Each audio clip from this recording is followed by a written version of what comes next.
Hello everyone and welcome to the channel of Saraswati online school. बच्चों, आज हम इस वीडियो में एनसीईआरटी क्लास फर्स्ट की हिंदी की पाठ्य पुस्तक रिमझिम से चैप्टर करेंगे जिसका नाम है बंदर गया खेत में भाग। बच्चों, बंदर तो आप सभी ने देखा होगा। देखिए, आपको चित्र में दिखाया गया है, ये है बंदर और ये भागकर कहाँ चला जाता है? ये भागकर खेत में चला जाता है। ये खेत है बच्चों। देखिए, आपको बहुत सारे पेड़ दिखाई दे रहे हैं और खेत आपने देखे भी होंगे, आपके घर के आसपास या अपने गांव में भी खेत देखे होंगे जहाँ पर फसलें उगाई जाती हैं। तो बच्चों, चलिए शुरू करते हैं। जैसा कि बच्चों, चैप्टर को शुरू करने से पहले इसमें आने वाले शब्द और उसके अर्थ मैं आपको बताऊंगी, तो जल्दी से नोटबुक लीजिए और लिखना शुरू कर दीजिए। जो पहला इसमें शब्द रहेगा बच्चों, वो रहेगा दूब। दूब का अर्थ होता है बच्चों एक प्रकार की घास। जो घास होती है उसको हम दूब बोलते हैं। दूसरा शब्द रहेगा बच्चों खदर बदर। खदर बदर का मतलब होता है बच्चों साग सब्जी को उबालने पर होने वाली आवाज़। जब साग सब्जी को उबाला जाता है तो जो आवाज़ आती है उसको खदर बदर बोलते हैं।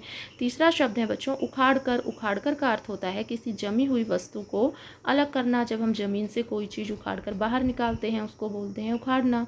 उसके बाद है भूप, और भूप का अर्थ होता है बच्चों राजा। चलिए शुरू करते हैं। बंदर गया खेत में भाग। एक बंदर होता है और वो भागकर कहाँ चला जाता है? वो भागकर खेत में चला जाता है। खेत का मतलब होता है बच्चों ऐसी जगह जहाँ पर फसलें उगाई जाती है, जहाँ पर बहुत पेड़ पौधे होते हैं। तो बंदर क्या होता है? एक बार बंदर भागकर खेत में चला जाता है। उसके बाद लिखा है चुटर मुटर तोड़ा साग। अब वो वहाँ जाके क्या करता है? चुटर मुटर तोड़ा साग। वहाँ पे जाके साग तोड़ता है। साग का मतलब होता है बच्चों सब्जी। जो वेजिटेबल होती है उनको साग बोलते हैं। वहाँ जाकर वो, और जो वो साग तोड़ता है ना, तो साग तोड़ने पर जो आवाज़ आती है उसको बोलते हैं चुटर मुटर। तो कहा गया है कि बंदर जो है एक बार भागकर खेत में चला जाता है और वहाँ पर वो चुटर मुटर की आवाज़ के साथ साग तोड़ता है। उसके बाद क्या होता है बच्चों? आग जलाकर चटर मटर। फिर बंदर क्या करता है? आग जलाता है, और आग जलाने पर जो आवाज़ होती है ना, उसी आवाज़ को यहाँ पर कहा गया है चटर मटर। फिर वो चटर मटर की आवाज़ के साथ आग जलाता है। आग जलाकर फिर बंदर क्या करता है? साग पकाया खदर बदर। फिर वो साग जो उसने तोड़ा था उस साग को वो पकाता है खदर बदर की आवाज़ के साथ। खदर बदर होता है बच्चों जब सब्ज़ी को उबालते हैं तो उबालने पर जो आवाज़ आती है उसी को बोलते हैं खदर बदर। तो वो अब क्या करता है? खदर बदर की आवाज़ के साथ उस साग को पकाता है।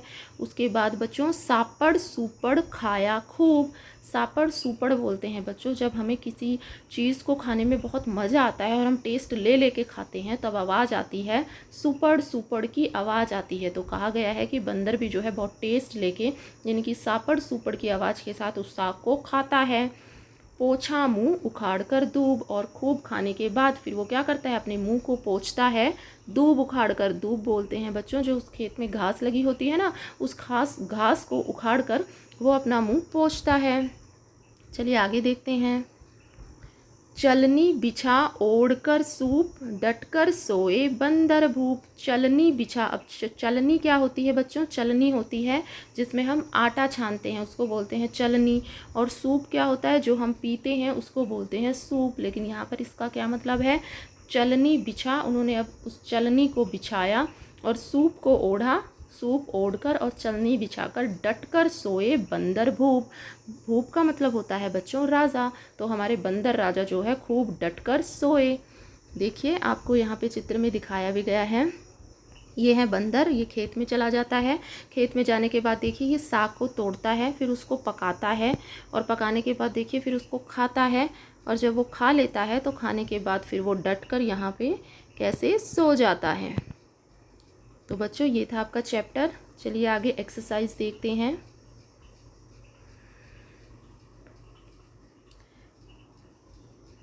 एक्सरसाइज में फर्स्ट दिया गया है बच्चों क्या बिछाया क्या ओढ़ा। आपसे कहा गया है बंदर चलनी बिछाकर और सूप ओढ़कर सो गया।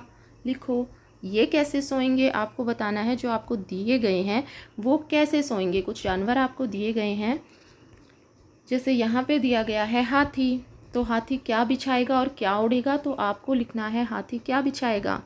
हाथी जो है पत्ते बिछाएगा, और क्या ओढ़ेगा? झाड़ी को ओढ़ लेगा। यहाँ पे लिख देंगे आप झाड़ी। उसके बाद है बच्चों चींटी। चींटी जो है क्या बिछाएगी? चींटी बिछाएगी दूब। आप यहाँ पे लिखेंगे दूब। और चींटी क्या ओढ़ेगी, तो आप यहाँ पे लिख दोगे तिनके।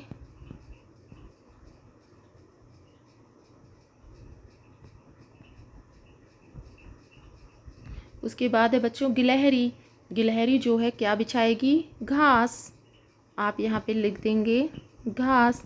और क्या ओढ़ेगी गिलहरी, आप यहाँ लिख देंगे पत्ते। उसके बाद है बच्चों शेर। शेर क्या बिछाएगा, आप लिख देंगे पत्ते। और क्या ओढ़ेगा, आप लिखेंगे जानवर की खाल, किसी जानवर की खाल। तो इस तरह से आप इसको कंप्लीट कर लेंगे। आगे देखिए, आपको सुहानी दिखाई गई है, ये है सुहानी। सुहानी क्या कह रही है, मेरे लिए भी तो कुछ सोचो, मैं क्या ओढ़ूं, क्या बिछाऊं। अब सुहानी आपसे पूछ रही है कि मुझे भी ठंड लग रही है, तो मुझे बताओ कि मैं क्या ओढ़ूं और क्या बिछाऊं। तो आपको सोचना है और फिर यहाँ पे लिखना है। चलिए आगे देखते हैं। आपसे कहा गया है झटपट झटपट खटपट खटपट। तो आपको इसी तरह आगे जो रिक्त स्थान दिए गए हैं उसको आपको पूरा करना है। साग पकाया, साग कैसे पकाया था, खदर बदर। दूसरा दिया गया है खाया सबने। अब सबने कैसे खाया, सपड़ सपड़।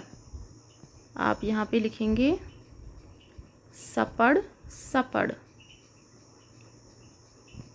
उसके बाद है पानी पिया। पानी कैसे पिया जाता है, सुड़ सुड़। पानी पीते हैं तो सुड़ सुड़ की आवाज़ आती है ना, तो पानी पिया सुड़ सुड़। उसके बाद है बच्चों मारे खराटे। खराटे कैसे मारे जाते हैं, खर खर। तो आप यहाँ पे लिख देंगे खर खर। उसके बाद है बच्चों गिरे पलंग से। जब पलंग से गिरते हैं तो कैसी आवाज़ आती है, धम धम। तो आप यहाँ पे लिख देंगे धम धम। चलिए आगे देखते हैं बच्चों। आगे है भागो भागो। क्या कहा गया है,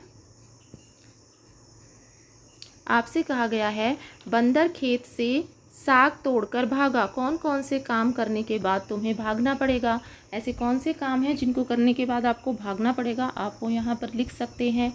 जैसे आप लिख सकते हैं किसी से लड़ने के बाद। जब आप किसी से लड़ते हैं तो आपको भागना पड़ सकता है। किसी से लड़ने के बाद आपको भागना पड़ सकता है। उसके बाद आप क्या लिखेंगे, कुत्ते को पत्थर मारने के बाद। कुत्ते को पत्थर मारने के बाद भी आपको भागना पड़ सकता है। कुत्ते को पत्थर मारने के बाद। और क्या लिख सकते हैं आप बच्चों, आप लिख सकते हैं डरावनी आवाज़ सुनने के बाद। आप यहाँ लिख देंगे डरावनी आवाज़ सुनने के बाद। जब आपको डरावनी आवाज़ सुनाई देती है तो भी आप भाग सकते हैं। उसके बाद और भी बहुत सी चीज़ें लिख सकते हैं आप, जैसे बगीचे में फूल तोड़ने के बाद, अपने छोटे भाई को थप्पड़ मारने के बाद भी आपको भागना पड़ सकता है। चलिए आगे देखते हैं। आपको कहा गया है इनमें से कितनी तरह की टोपियाँ और पगड़ियाँ हैं, बताओ। आपको कुछ टोपियाँ दी गई हैं और कुछ पगड़ी। तो कितनी टोपी है कितनी पगड़ी है आपको बतानी है। देखिए बच्चों, जो ये वाली है ना, ये है टोपी, और ये भी है टोपी। उसके बाद है ये भी है टोपी। तो इसमें जो है 3 तरह की तो टोपियाँ हैं, और बाकी सब बची जो वो क्या है, वो पगड़ियाँ हैं। देख लीजिए, ये 1 2 3 4 5 6 7 7 8 9, जो 9 तरह की हैं वो इसमें पगड़ियाँ हैं। तो ये यहाँ पर आप लिख दोगे। इसके अलावा बच्चों इस चैप्टर के कुछ प्रश्न भी बनते हैं जो आपको आने चाहिए। तो चलिए शुरू करते हैं। बच्चों आपका पहला प्रश्न रहेगा बंदर कहाँ भाग गया, तो आप इसका उत्तर लिखेंगे कि बंदर खेत में भाग गया। दूसरा प्रश्न रहेगा बंदर ने क्या तोड़ा, तो आप लिखेंगे कि बंदर ने साग तोड़ा। तीसरा प्रश्न रहेगा बच्चों बंदर ने साग कैसे पकाया, आप लिखेंगे बच्चों बंदर ने आग जलाकर साग को पकाया। उसके बाद चौथा प्रश्न है बच्चों बंदर ने अपना मुंह किससे पोंछा, आप लिखोगे बंदर ने अपना मुंह दूब से पोंछा। और जो अंतिम प्रश्न रहेगा बच्चों वो रहेगा बंदर क्या ओढ़कर सो गया, तो आप लिखोगे कि बंदर सूप ओढ़कर सो गया। तो बच्चों ये था आपका चैप्टर से रिलेटेड अभ्यास कार्य और प्रश्न उत्तर। आई होप ये वीडियो आपको पसंद आया हो। अगर ये वीडियो आपको पसंद आया हो तो वीडियो को लाइक करें, शेयर करें। अगर आप मेरे चैनल पर नए हैं तो चैनल को सब्सक्राइब करें। Thank you so much for watching.